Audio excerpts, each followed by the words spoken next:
কেউ যদি আপনাকে সারাদিন বদনাম করে তাহলে আপনি মাটির নিচে চলে যাবেন না। আবার কেউ যদি আপনার সারাদিন প্রশংসাও করে আপনি চাঁদ হাতে পাবেন না। তো কারো বলাতে কিচ্ছু যায় আসে না, কিচ্ছু যায় আসবে না। তো হ্যালো এভরিওয়ান, আসসালামু আলাইকুম।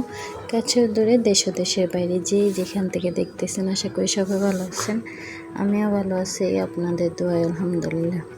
চলে আসলাম নিউ আরেকটি ব্লগ নিয়ে। ভালো লাগলে লাইক কমেন্ট শেয়ার করে পাশে থাকবেন এবং আমার পুরো ভিডিওটি ওয়াচ করে যাবেন। সকালবেলার টাইমটা একদম ঝামেলার টাইম, নিজেদের জন্য নাস্তা বানানো, তার প্লাস বাচ্চাদের স্কুলে পাঠানো নাস্তা দিয়ে, তার উপরে আবার ওদের টিফিন বানিয়ে দেওয়া, ওদের হুজুর আসে ওনার জন্য নাস্তা, মানুষ করে অনেক, সব মিলে একদম একটা ফেরার ভিতরে থাকা হয়।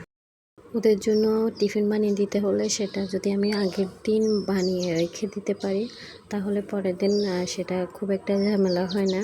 আর যেহেতু বাচ্চা অনেকগুলা, মানে জয়েন্ট ফ্যামিলিতে আছি, বাসুর দেবর সবার বাচ্চা আছে, তো সবার বাচ্চা একসাথে যায় একই স্কুলে, সবাইকে টিফিন বানিয়ে দিতে অনেক এক ঝামেলা। দু একটা বাচ্চা হলে চটখাট কিছু করে দেওয়া যায়, কিন্তু এতগুলা বাচ্চাকে আগের দিন না বানিয়ে রাখলে করা সম্ভব না, আসলে ঝামেলা তৈরি হয়ে যায় তখন। তো বাচ্চাকে স্কুলে বিদায় দিয়ে তারপরে পরে আমি খেতে বসলাম। আমি আজকে রুটি দিয়ে চা খাচ্ছি, আর তেমন কিছু ছিল না। চা দিয়ে শুধু রুটি খেতে খুব একটা ভালো লাগে না। আমি ভিডিও করতে বসছে, কি ভিডিও করব, বাচ্চারা এখান দিয়ে একটা টানাটানি শুরু করছে। ভিডিও করার কি কোনো স্কোপ আছে? সবাই মানে কি করতেছি এটা দেখতেছে। নাস্তা খেতে খেতে একটা জিনিস চিন্তা করতেছিলাম, আসলে কে কি বললো, কে কি করলো, কারো কথায় আমি মাটির নিচে চলে যাব না, কারো কথায় আমার কিচ্ছু হবে না, কিচ্ছু আসবে না, যাবে না। হয়তো সাময়িকভাবে আমার খারাপ লাগবে কথাটা শুনলে, আবার কারো প্রশংসায় আমি চাঁদও হাতে পাবো না। সো কোনোটারই আমার কাছে মনে হচ্ছে ভ্যালু নাই। মানুষ তো একটা না একটা মন্তব্য তো করবেই, ভালো মন্দ এক একজনের কাছে এক এক রকম। আমি সবার কাছে তো আমি ভালো না, বা সবার কাছে আমি খারাপও না। এক একজনের এক এক রকম মন্তব্য থাকবেই, এটা আমি না, সারা জীবন সারা দুনিয়ার মানুষেরই। একটা মানুষ কখনো সবার প্রিয় হতে পারে না, আবার একটা মানুষ কখনো সবার অপ্রিয় হয় না।